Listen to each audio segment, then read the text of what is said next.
Hey Jet fans, welcome back to another video on Jack Talks Jets. And today we were going to be recapping and analyzing the horrible game the Jets had against the Dolphins. Stay tuned for this very rant-filled video and for the entire analysis of yesterday's game. So first of all, if you guys like this video and like all the videos on my page, make sure to hit that like button and make sure to hit subscribe for new Jets videos every single week. And this is game 4 I will be recapping on the season. So let's get straight into the video. So let's start with the defense. I mean, in all points, there's so many things that and the reason why I'm starting with the defense is probably because I probably want to get the most ranting out first. I mean, the defense that I saw on Monday night for the Jets might have been the worst pass defense I've ever seen in my time as a Jet fan. I mean, it was truly awful. Brandon Stevens couldn't cover for anything. I mean, I don't even know why the Jets are playing cover one or two or man coverage against a team like the Miami Dolphins or in general. I mean, throughout the entire season so far, the Jets have showed us that they cannot produce in man coverage or cover one. So I mean, it's almost embarrassing at this point watching this defense. It's so weird too because just 2 years ago this defense was arguably the best in the entire league, and now look at it. It's our pass defense is arguably one of the worst. I would say bottom five in the entire NFL. It's absolutely awful. I mean, against especially like I said, especially against a receiver core, a playbook like the Dolphins, where they run that very like motion set playbook and not your standard spread. The Jets cannot play man coverage to that with those speedy wide receivers like Jalen Waddle or Tyreek Hill, who unfortunately got tore multiple ligaments in his knee. I hope he makes a speedy recovery. I mean, and overall, just the Dolphins wide receivers just beat the Jets secondary and linebackers over the top. I mean, and over the middle as well. So that's something that Steve Wilkes probably has to just take accountability for, and Aaron Glenn as well, being a defensive minded head coach. They have to take accountability for that and actually fix it come next week for Dallas. Because if we play like this against the Cowboys, we're gonna lose. I guarantee you the score's gonna be like 37-10 next week, or like 37-3. I mean, they were just missing out on CeeDee Lamb, which is arguably a top 3 receiver in the NFL, and they still put up 40 against the Green Bay Packers, who have the same, caliber, I would say, passing defense than the Jets, maybe even a little better. I mean, the Packers passing defense is not that great. So maybe we got a little preview what the Cowboys will do to the Jets next week at MetLife, and I really hope that's not the case. Like, if it is that, if we start the season, it realistically, since the Jets lost on Monday, there's a really big possibility that the New York Jets start off 1-7 by going into the bye week, and their only win being against the Carolina Panthers. That's really the only, if I unfortunately, I kind of want to say that's the most realistic record that we have heading into the bye week, and that's nowhere near what I was expecting for this season for the Jets. I mean, I was expecting maybe, let's see, if we're going in at four, maybe a 3-5, a 4-4 for the Jets. I'll probably say around a 3-5 for the Jets. I'd have to double check at my schedule prediction video I made a few months ago, but I would not expect to be 1-7, to say the least, heading into the bye week. I mean, that's just embarrassing for Aaron Glenn. That's embarrassing for Darren Muji. That's embarrassing for the entire Jets team. I mean, you got to feel bad at some point, right? Because all I've been seeing is just pee-wee level football play. I mean, it's absolutely unbelievable. And staying on the secondary side for the Jets, I mean, Andre Cisco, he's not living up to his trait as a ball hawk, as what many people considered him to be. I mean, he's done nothing all season long to prove why he should be that nickname. If anything, he got beat so many times. Again, man coverage or cover one in the end zone. If you guys remember that play, I believe it was Darren Waller actually that caught. I forget if it was his first or second touchdown on the night. I believe it was his second touchdown on the night, where Waller beat Cisco and many linebackers over the middle and caught it wide open to the right side of the end zone for the touchdown. I believe it was maybe in the late third quarter, early fourth quarter, I want to say, but I'd have to double check that. I mean, but that play was absolutely terrible. I mean, Andre Cisco, the safeties in general, Tony Adams needs to learn how to tackle better. Just the Jets secondary, and I would say, is the weakest proportion, the second weakest proportion, I would say, on the team right now. I mean, you have the receivers who are absolutely awful besides Garrett Wilson. I mean, what has Arian Smith done? What has Josh Reynolds done? What has Alan Lazard done besides catching that one touchdown pass?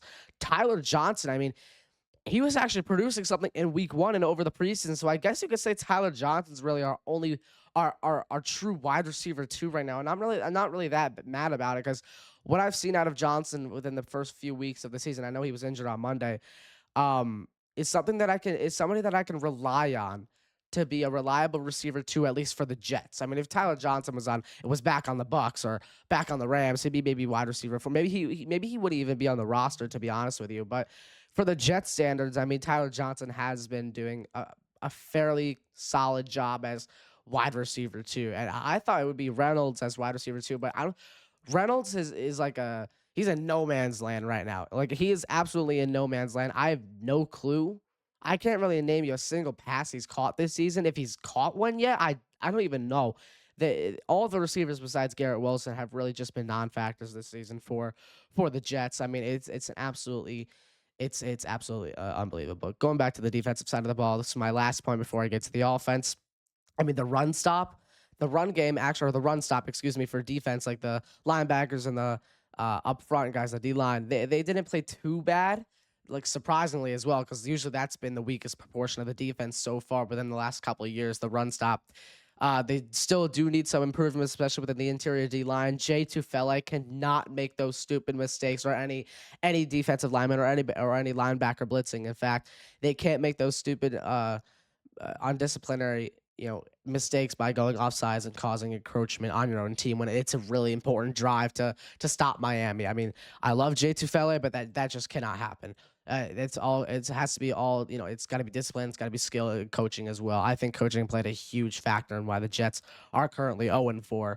Moving on to the offensive side of the ball, I mean, the run game seemed to work throughout most of the game, which is a good thing. Unfortunately, Braylon Allen did go down. That's not something you want to keep. That's not something you want to happen. He was placed on IR. I believe it was an MCL sprain I saw.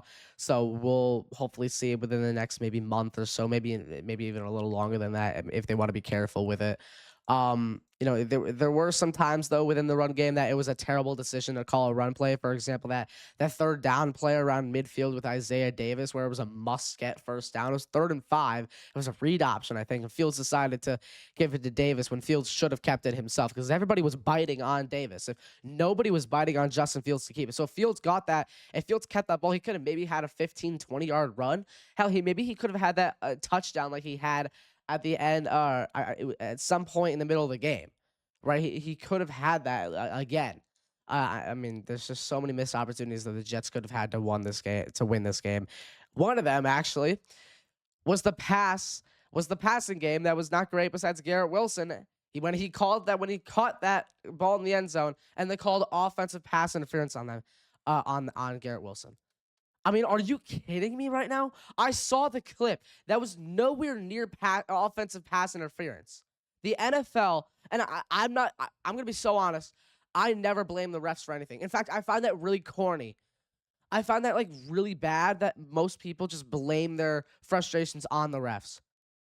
But my gosh, man. Monday night might have been the worst officiated Jet game I've ever seen in my entire life. I mean, it was so bad. There was also one where what they called holding on Josh Myers, but yet you see like 2 feet away from him, Joe Tippmann's helmet getting ripped off by a Dolphins player. Where's the hands to the face to offset the penalty? Where is it?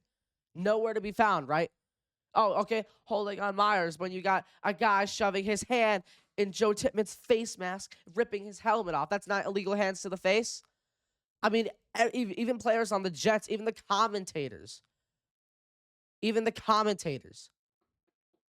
were confused about the no call as well. I mean, it's absolutely ridiculous how the officiating was on Monday night, and I'm still really pissed about it. To this morning here as the time of I'm recording it. I mean, Justin Fields, going to Justin Fields now. Justin Fields played a pretty solid game despite being surrounded by that terrible talent. I mean, it was absolutely awful. I'll pull up Justin Fields' stats here from Monday night against the Miami Dolphins. So against the Dolphins, he completed 20 passes. He attempted 27 of them, so he was 20 for 27, threw for 226 yards, the most yards he's thrown all season long. He averaged 8.4 yards per throw and had one rushing touchdown, or one passing touchdown, excuse me. against the Miami Dolphins. I mean, that's a fairly good stat. I mean, that's almost better, if not better than that's actually better than what he had against the Steelers and in his best game of his entire career. So you can make an argument that this was definitely one of Justin Fields is like individually wise. This is one of his best games of his career, and it's unfortunate that our team can't help Justin Fields win this game. And another reason for the Jets for not helping Justin Fields win this game is because a lot of the key players on this team are not getting more involved, such as example of Brees Hall. Brees Hall has to get more involved.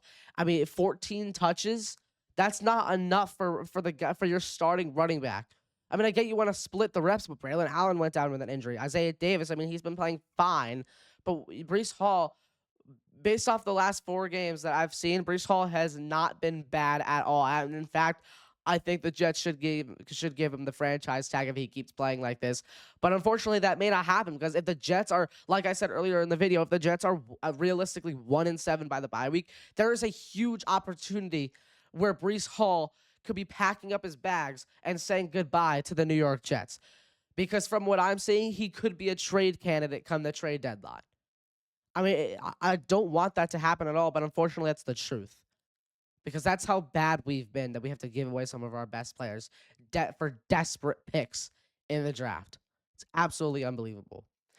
Staying up front now for the Jets, and from what I've been seeing the last few weeks for the New York Jets, Olu Fashanu, our left tackle, he's not playing how he was last year. He's not dominant. He's not showing you why he could be first-round talent worthy. In fact, Armand Membu, a rookie, is playing 10 times better than him right now. Armand Membu is arguably our best offensive lineman right now on the Jets. Right, but Olu Fashanu last season, in my opinion, was Offensive Rookie of the Year worthy. This season, nowhere near Offensive Player of the Year worthy. Nowhere near the best lineman on the Jets. In fact, I think he might be the worst this year. It's unfortunate to say. And I really do. I hope he bounces back soon. You know, again, it's only been 4 weeks throughout the season. I think he can bounce back based off what we've seen. But, you know, you got to bounce back from that. Olu, I really hope he gets better from that. Switching over to special teams. Oh, boy. Oh, boy. Where do I start? Isaiah Williams needs to go. He needs to go. I saw the press conference that Aaron Glenn had. He just said he was going to fix his mistakes. Fair. Fair. But I think if you're going to be an NFL player and do these things that I'm about to list, you can't be on the team. At least maybe on the practice squad you can be on. I just don't get why the Jets elevated this guy instead of elevating, or the Jets signed this guy instead of elevating Jamal Pritchett off the practice squad, who, by the way, was awesome in special teams and punt return and kick return over the summer. I mean, how can someone fumble a kick return coming back from halftime on a crucial drive, and then this might be the worst thing I saw on Monday night, calling a fair catch at the 2-yard line. At the 2-yard line. That just shows the Jets are not communicating. They're undisciplined. They don't know what to do on special teams. If you want to be a kick returner on the Jets, you can't make those stupid mistakes. We let go of Xavier Gibson for this guy? I mean, are you kidding me? Sure, Xavier Gibson was not that great. He had one good play his entire career, but he never fair catch a ball at the 2-yard line. Like, that's something I'll never understand. Eighth graders know how to fair catch when they need to and when to not fair catch when they don't need to. I mean, it's absolutely ridiculous. Nothing personal against Williams himself. I'm sure he's a good dude. I'm just saying, like, football-wise, it doesn't make sense to me. Nick Folk was really the only highlight of Monday night against the Dolphins. You know, as old as he might be, as old as Nick Folk might be, you know, he's still arguably a top 10 kicker in the entire NFL. He's very accurate. He hit it from, he's around 40 years old now, pushing 40 years old, if not already. And he's still drilling 60-yard field goals, which is absolutely insane. I mean, Greg Zuerlein couldn't even drill a 30-yarder last year. It was absolutely insane. Some other things before we wrap up the video and give my overall take on the game. The coaches need to be held accountable for their mistakes. I think Steve Wilkes especially for not changing his game plan throughout the game. You have to adapt, especially if you're a defensive coordinator running this, especially against a team like the Dolphins, especially. I mean, Aaron Glenn needs to walk the talk. I mean, based off all the tough guy things and all the stuff we've been saying, we're the freaking New York Jets. I mean, in some ways, Aaron Glenn is right. We are the New York Jets, and we're 0-4. In some ways, you know what? I'll give credit to him for that. We are the New York Jets. And you know what? We're 0-4. So what Aaron Glenn said was true. We are the New York Jets. But if Glenn wants to start winning games, and I get it's only been 4 weeks throughout the season, I'm a little upset with the coaching staff right now as well. But I think it's over the top that people are saying fire Aaron Glenn. That's such an asinine take to say. We're 4 weeks into his first season as the Jets head coach. You got to give him a chance. And of course, I didn't expect us to be 0-4. At best, I saw us being 2-2 or 1-3. But I at least saw us winning a game. Does that mean I want him fired? Absolutely not.